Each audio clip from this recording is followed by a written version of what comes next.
and welcome to UMAMI Eats. Today we're going to be making hot Mexican shrimp skewers. Yay!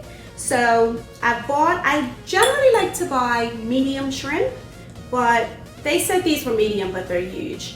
The reason I like medium shrimp is because I feel like they're big enough to have some substance to them, but they're small enough that you can season them and they taste good. Sometimes I feel like when the shrimp's really big, it just doesn't season as well. So I always buy the shrimp with the shell on. I don't know why, in my mind I think it's better. So I always have to go through the process of peeling the shrimp and devining the shrimp. Now you are quite welcome to buy already peeled, already devined shrimp, but this is my thing.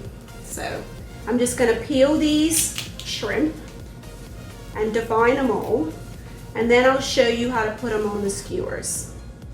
One thing I want to note, that if you are divining your own shrimp and peeling them, I always try to put the shells in something that I can seal, because if you're gonna put them in the trash can, like they'll smell within a day. Or you want to put them directly outside in the trash, but you still want to wrap them up in something just because of animals. And the other thing is that I always give my shrimp a bit of a wash off after I do the peeling and divining. So just so you know.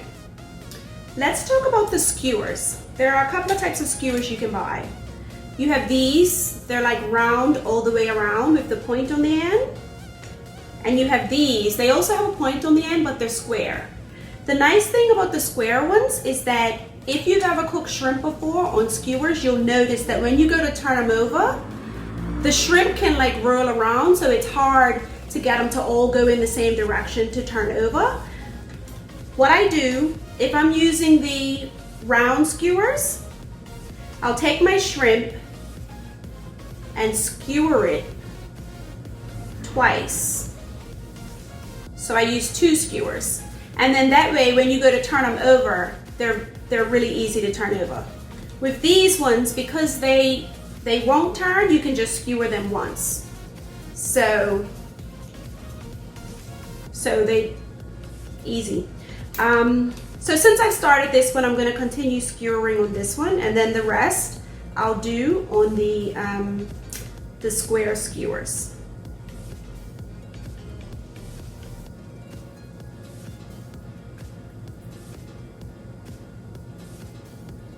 And so you want to just put enough on.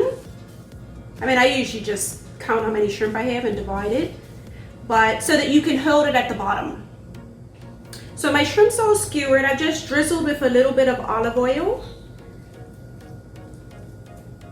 And I'm gonna be using the hot Mexican today. I love the hot Mexican on shrimp. The nice thing about the hot Mexican is that it has a bit of paprika in it, so it'll give the shrimp a nice brown. So I'm just gonna sprinkle them. Now this is quite spicy, so if you're not a spice person, I would suggest you use less. I pretend to be a spice person, and then I'm eating and I'm like, why did I do this to myself? But it's so good that I'm just like, I'm grinning and bearing it. So you just coat each side, give it a turn. And the thing about shrimp is that you don't want to overcook it. I tend to cook it about 2 minutes on each side, but that's not set in stone. I look at how the shrimp is behaving, and that's how I determine when to turn it over and when to take it out of the pan. These shrimp are a little bit thick, so they might require more time. And I'm also gonna make a bit of a compound butter. I love compound butter, and you can use it for other stuff as well. So it's gonna be the hot Mexican mixed with butter, mixed with softened butter. We'll get to that in a minute. I'm gonna get my shrimp on and I'll come back. So I just wanted to give you a little tip. If you're cooking these over the grill, you wanna soak the skewers, maybe for about an hour before you cook. If you're gonna be cooking them on the grill over direct heat, because these sticks will catch a fire and burn. And although it's not the end of the world, it's just messy. You'll notice that I've just broken all of the bottoms off of my stick.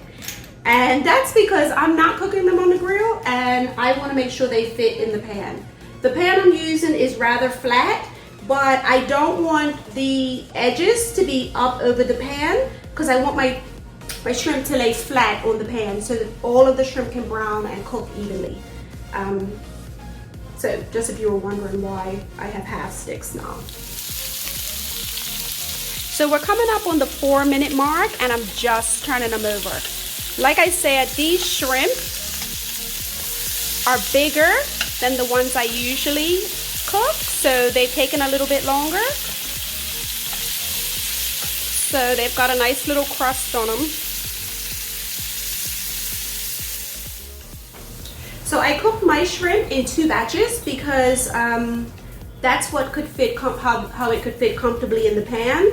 You don't want to crowd, when you're trying to get a nice toast on the outside, you don't want to crowd it because it'll start to steam and it'll create water and it'll just be soft. I don't know how much spice you can handle, but the hot Mexican compound butter is coming up next. Also, I just want to make sure that I mention, you can tell when shrimp is cooked by the change in color. So when shrimp is raw, it's generally like a grayish translucent color. As it cooks, it'll turn pink and then white. So as it turns white, you can turn it over either by looking to see if it's brown enough on the outside or by the white color. You want to make sure it's cooked but not overcooked. So I just wanted to include a compound butter today as a treat because I really like compound butters. You can use them on garlic bread, you can sit them on the top of meat, vegetables, anything where you want to put butter on something and give it a little extra. The hot Mexican is one of my favorite compound butters. So what I've done is I've just left a half a stick of butter out to soften. And I'm gonna start with about a tablespoon of the hot Mexican. Now the hot Mexican is spicy, so you might want to taste it before you start. Like you can start with a teaspoon if you want to be cautious. I usually just keep tasting it until it gets to the flavor that I'm looking for. But like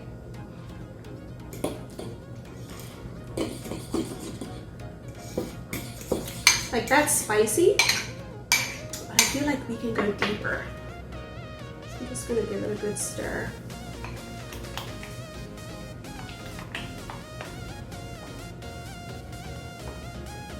And I'm just gonna put a little bit more.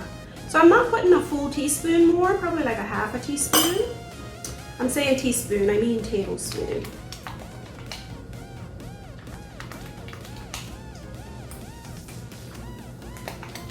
So you see how that looks? This is the first time I've actually ever put it in a sandwich bag. I want to see if it's easier. I usually plop it into saran wrap and just roll it and put it in the fridge. But I'm thinking it might be easier and store better in a sandwich bag. So we're trying this today. If it goes horribly wrong, then you know that you need to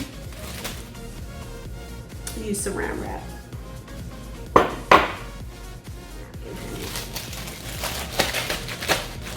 So we'll do that.